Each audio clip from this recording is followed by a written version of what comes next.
We are back on the four-wheeled motorcycle, and honestly, I'm very excited. I've been reading all your guys' comments, and you have a lot of great ideas that I'm gonna be implementing today. I'm also gonna be figuring out how to mount the motor and seeing if I could get that running and possibly get this machine driving, but that's a lot to do, so we'll see where we get. But if you guys like these hoodies or any of the shirts that we make on bummotorsport.com, just remember that each and every one of those is helping us build bigger and better projects. We don't pocket any of the profit from this channel right now. We're just putting it all back into what we build. If you wanna help support the channel, go check it out at bummotorsport.com. So this Predator 212 came out of that go-kart originally, the twin turbo kart. And I think it's perfect for this back wheel. After reading your guys' comment, I'm gonna start with a motor back here. I'll work my way up to the front and we'll have it all four-wheel drive. The original test drive will be with a motor back here to see if we could even steer this rendition. I'm thinking that those are gonna have to be on casters and we're gonna have to have a front steer as well, but I wanna try it as is. So I'm gonna mount this motor here, put a sprocket somewhere around here, connect it all together, power it up, see if it drives.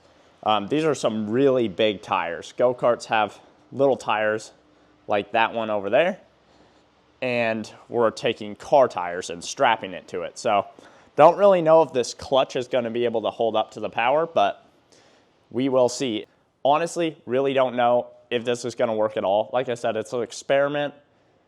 It's just for fun, not taking it super seriously, but I really wanna make this thing work. And I think we'll be able to do that.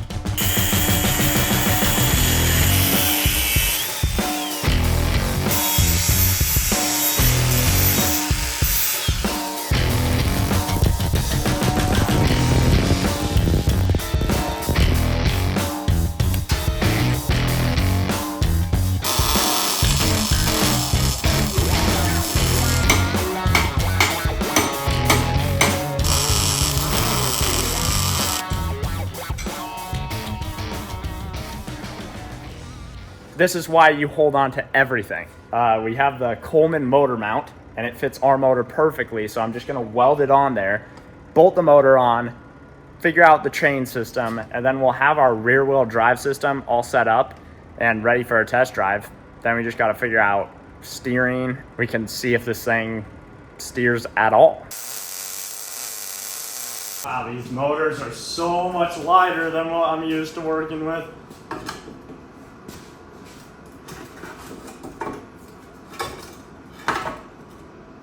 Oh man, this is awesome. That is so weird looking. I have a problem where these are not aligned, so I'm either gonna have to figure out a way to get this out further or cut some of my best welds and move everything over a bit, but it's there. Having this motor back here makes me so excited for the motor up front. It's gonna be awesome. It looks so cool. You're gonna have the seat in the back and then a big gas tank in the front. It's gonna be pimping.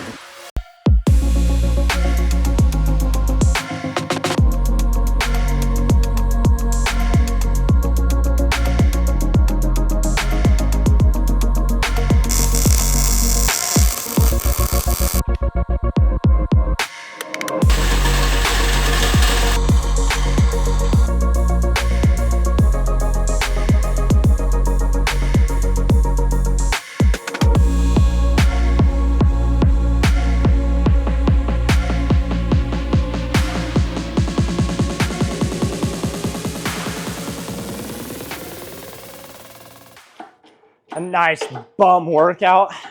We gotta make quite a few of these, and I gotta bend to 90 degrees. We don't have the hydraulic setup yet, so you just pump. You keep pumping. In this video, you guys get to come along on my journey of learning that some things just don't work, like having 3 locked wheels in front of you on a motorcycle does not turn. That is me pushing with all my might. It will steer a little bit like this, but then it locks because there's no pivot. It's just all locked. And I've learned that because I've been outside the shop trying to turn this for about 30 minutes, and there is no way that this configuration is ever going to work. So I am going to cut this front wheel off, turn it into its own separate frame using these two 90-degree angles that I just bent, and make it pivot when you steer the wheel. I made this steering pivot using an 1.5-inch steel bar and an old steering column out of a Subaru. I think it turned out quite nice. Next, my friend AJ came over and helped me put everything together, and we wanted to see if this would steer. All right, steering test 1. Let's see if we can get it to do a circle. Okay, that's not bad. It is able to turn now pretty well. Let's see if I can change direction and not hit my car. Oh, that's the steering is gonna be the hard part. I know it's a little unconventional, but this is the exact circle with a hole in it that I need. A 1-inch wrench fits around this perfectly with no play. I'm just gonna put that there, weld it, cut it off right there, and this will hold the whole steering column on, because right now it can just slip out, and you don't want that on a 4-wheel drive motorcycle.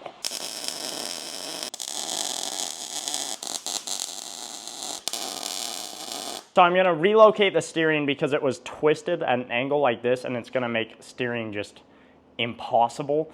It does look a little weirder, but I'm gonna have it straight up and down so that we can just take bars off of it and go directly to the front steering. Also, when we mount gears for the rear steering, it will just be a lot easier, so. Hiya!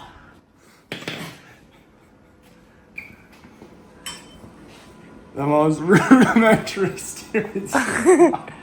Yes. Do you think that's gonna work? Yup. All right.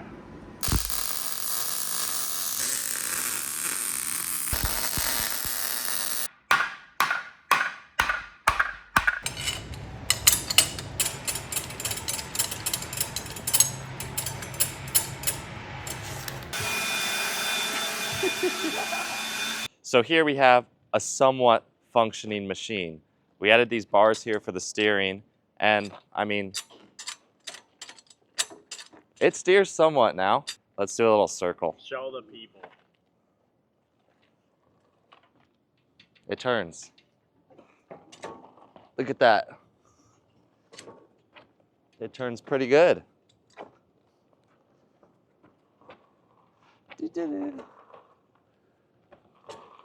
There we go. Full circle. In what?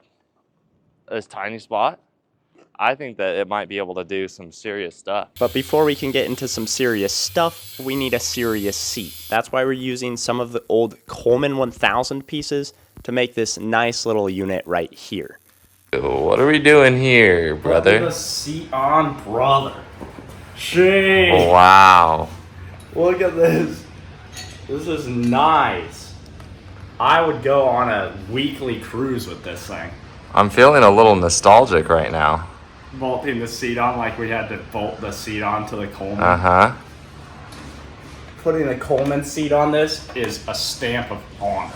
It is finally time to drive this contraption. I've been waiting, what is it, like 3 weeks now? Yeah, 3 weeks. We built this original concept 3 weeks ago, and we've been wanting to drive it, but the problem was it didn't turn. So we separated the front frame from the rear frame. Now it turns. So I think Taylor is going to be the first person to test drive this machine because he has a lot of unicycle experience. I can ride a unicycle. He can ride a unicycle very well, and I mean, this is like balancy. It's weird. I have no idea how it's going to react. I feel like this is the closest thing we've built to a unicycle.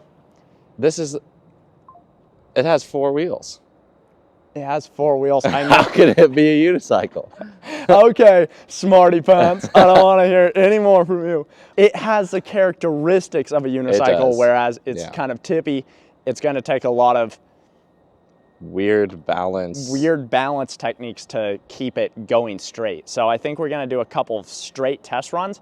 The one problem we are running into is this little clutch is definitely not meant to power a car wheel. So I think in a later rendition of this, we're going to be using a CVT because that would power this a lot better and it will allow us to go a lot faster. We might even switch to a 2-stroke 70cc which would give us a little bit more power to maybe get up and go somewhere that's not the storage unit. But for now, I mean, the options are limitless with this thing, so. Yeah, and I feel very accomplished for where we've gotten to this week.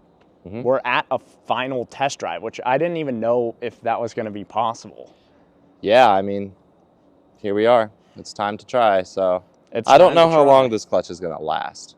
What we're going to do to hopefully save the clutch a little bit is push off and then power, kind of like an assisted bike.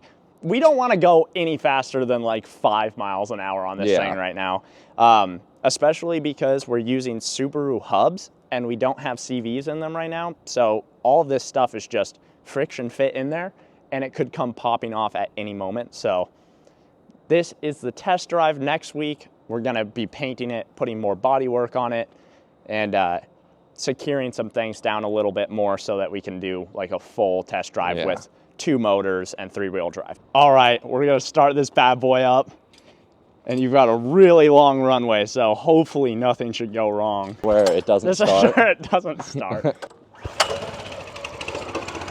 Now remember, just push slightly. Yeah, like a Lime scooter. Yeah. Yeah, there you go. There you go.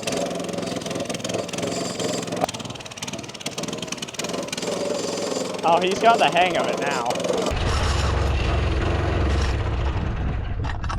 Oh no. Why does it sound like a little shaft? What was your first opinions on this situation?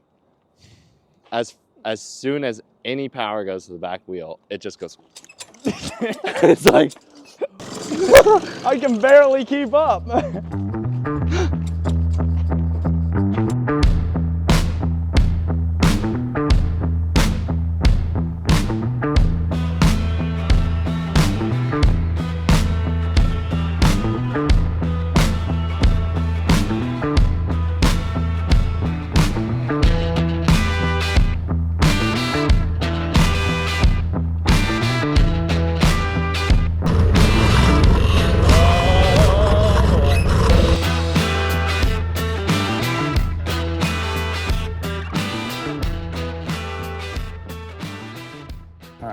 All right, take number 30. Start her up. She seems to be working on it like that. Just don't let it tip over. Whoa!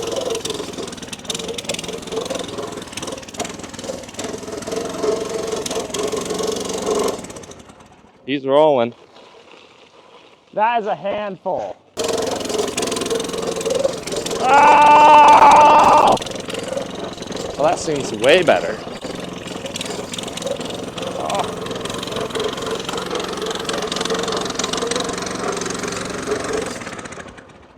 Turn it, turn it, turn it. They said it couldn't be done. You better show them. It couldn't be done, and it barely can be done. This thing is loads of fun, but honestly, I just think it needs a different engine or a CVT because that's not going to cut it. We got to go faster. It doesn't even really want to push this thing, and it keeps dying. So we need something different. To be fair, this engine has seen hell. But we don't even know exactly what it's been through, but it was in a go-kart, so. It was in the go-kart. One can only imagine. It was upside down in the shop. Yeah, for a long time. For it spilled oil out of it. A month. The top of it. Yeah, it was flooded with oil in the cylinder. It's just kind of a terrible engine. At this point, it's probably on its last day. This is going to be the last vehicle it will ever be in. And it won't be on here for long. I think we're going to switch this out for sure. Switch the drive situation for sure. And then put maybe rear steer to the back so that it's better at steering. It works, but it's a little unpredictable. It doesn't work great. It definitely doesn't work great. So we'll figure out the back steering. We'll tighten everything down. We'll put CV axles in all of these. We'll get a different engine. We'll put another engine here. And I think this thing might actually drive very well. I think that if it had a little more gumption just to get it going straight, it would drive. Like, I could probably drive it down the street. Welcome to the bum club where the twisted steel thrives. Modifying rods, giving engines new lives. From gunfires to cars, even boats in the mix. Revving up the streets with our mechanical tricks. Subarus, blown head gasket, an emblem we trust. In a world in speed, we rise from the rust. We're getting hyped up when the engines rev it up. Feel the power surge as we crank that stuff. Getting hyped up when the engines rev it up. Feel the power surge. Every bolt, every yard, fighting until it bleeds.